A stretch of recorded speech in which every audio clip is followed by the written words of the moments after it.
water sign, Cancer, Pisces, and Scorpio. Kumusta po kayo guys? Okay, so water sign, maraming salamat po sa walang sawang pagsubaybay sa ating mga reading.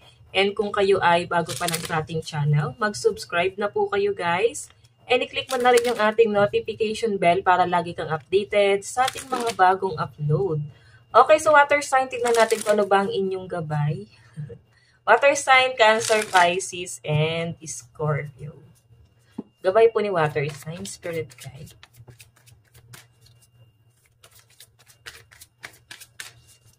Water sign, Cancer, Pisces, and Scorpio. Ayusin ko lang to guys. So guys, meron tayong, oh my God, aid. So I think sa sobrang pagiging mabuting tao mo, hindi ka na nagiging aware, na nasasaktan mo pati sarili mo, no? I think nababalutan ka or napapaligiran ka ng mga taong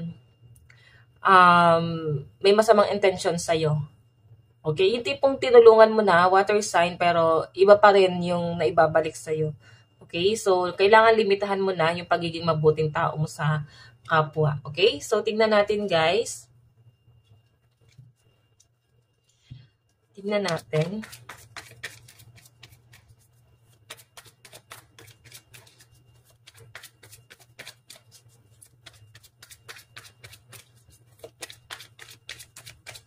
Water sign. So guys, meron tayong, ayan o, maging kalmado ka daw muna ngayon, maging relax. Siguro kailangan mo daw muna ng peace of mind ngayon.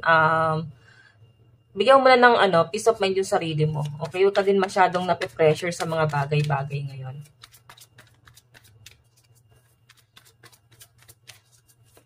Okay. Accident. Ayan o.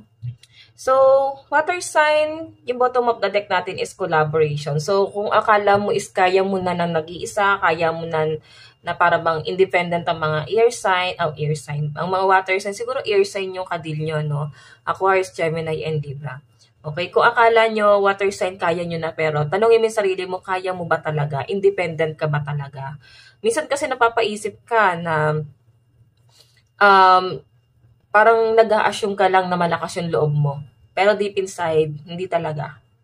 Okay, kailangan mo pa rin water sign ng mga taong makakasalamuha mo, mga taong makakatulong sa'yo, and mabibigyan ka syempre ng guidance. Okay, kasi bata pa yung energy na nakikita ko sa'yo. Okay, so siguro, hindi mo pagamay yung mga bagay-bagay dito. Lalo na guys sa mga kakasimula pa lang sa trabaho or maaring na-promote sa trabaho, siguro, alam mo yun, nangangapa ka pa dyan, hindi ka pa totally sanay doon sa working station mo or yes, yung ibinigay sa'yo na responsibilidad, hindi mo pa siya guys totally kaya, no, i-handle. So, tingnan natin guys, ano tong aid? Ano po itong aid?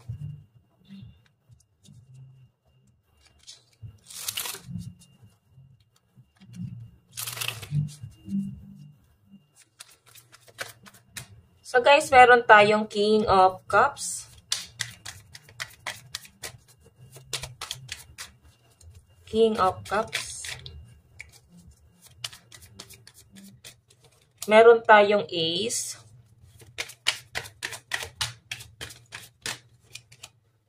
Ten of Swords. Okay, may nakikita ko dito guys, maaari may plano ang mga water sign na magbiyahe or magbanding.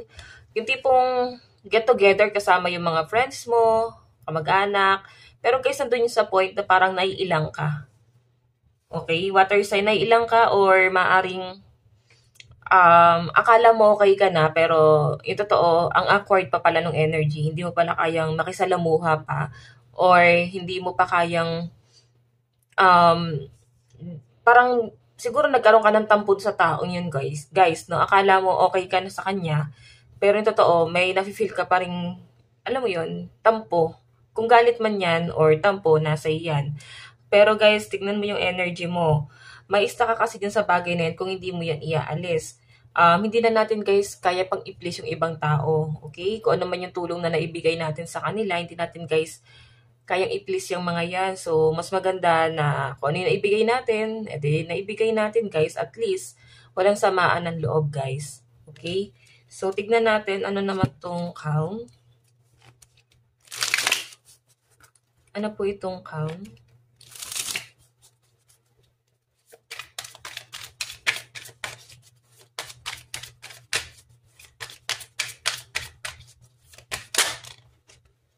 So guys, meron tayong 4 of Wands, 10 of Cups. Okay.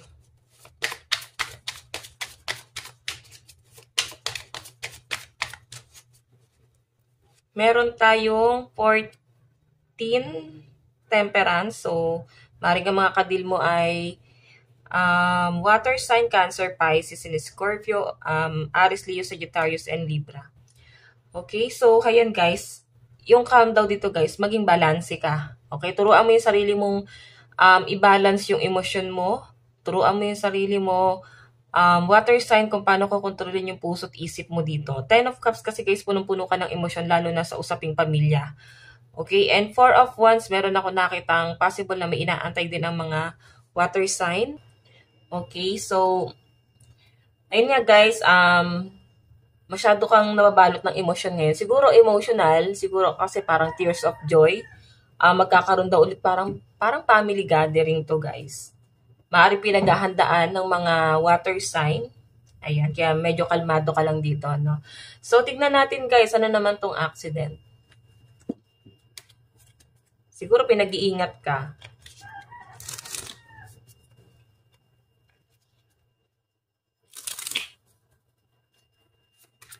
Okay.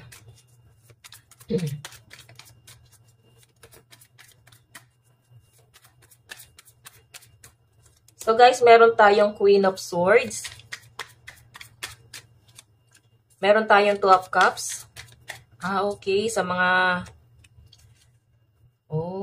sa relationship ito na guys ng person mo. Maring... parang patungkol lagi sa pamilya guys yung pinapakita ng card mo. Siguro meron kang hinanakit patungkol sa family or maaaring merong nangyari, issue. 2 of Cups, Queen of Swords, tapos King of Swords. So, paano kayo magtatagpo kung parehas kayong swords ng person mo? May partnership, 2 of Cups eh. May partnership, yun nga lang guys, parehas kayo na may ibang gusto. So, anong nangyari guys? Pagtatalo. Hindi kasi guys nagkakasundo. Okay? So, yun ang nangyayari guys. Nagiging toxic. Okay? Kaya kailangan daw i-balance mo yung emosyon mo. May nakita akong usapin patungkol sa parang nagbibigay pa rin daw ng sustento sa family or maaring okay lang sa mga magulang pero mukhang pati sa mga pinsan, ibang kamag-anak guys. Okay, kasi family yung 10 of Cups, siguro kailangan limitahan ng mga water sign lalo na kung meron na kayong ibang obligasyon. Okay? Tignan natin guys, pagdating naman sa love life mo. Water sign. Sa love life naman po ni water sign.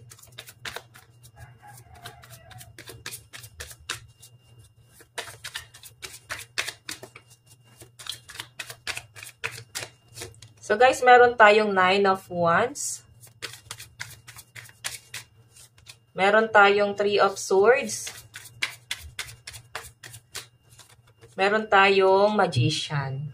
So guys, pagdating sa love life mo,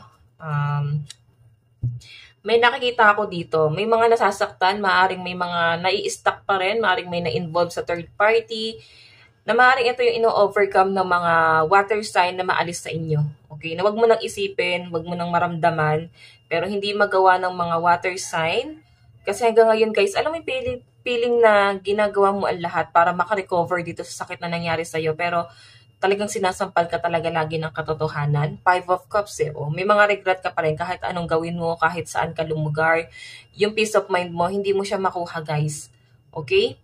So, tingnan natin guys, love advice. Ayan. So, ang lucky number mo is 17, 14, and 16. Meron tayong marriage. So, I think committed yung person mo sa iba. Siguro, kung hiwalay na sila, baka kasal pa. Or pwedeng hindi pa sila guys, alam na yun, nagdi-divorce. Okay? Tignan pa natin. Meron tayong cool your emotion. Yan. Yun pa rin talaga guys yung sinasabi ng card. Maging ano ka dito. Mag-cool down ka. Okay? I-fix mo yung emotion mo. Umalis ka muna dun sa mga toxic ngayon. Kung sa tingin mo awkward pa rin yung pakiramdam, lumayo ka.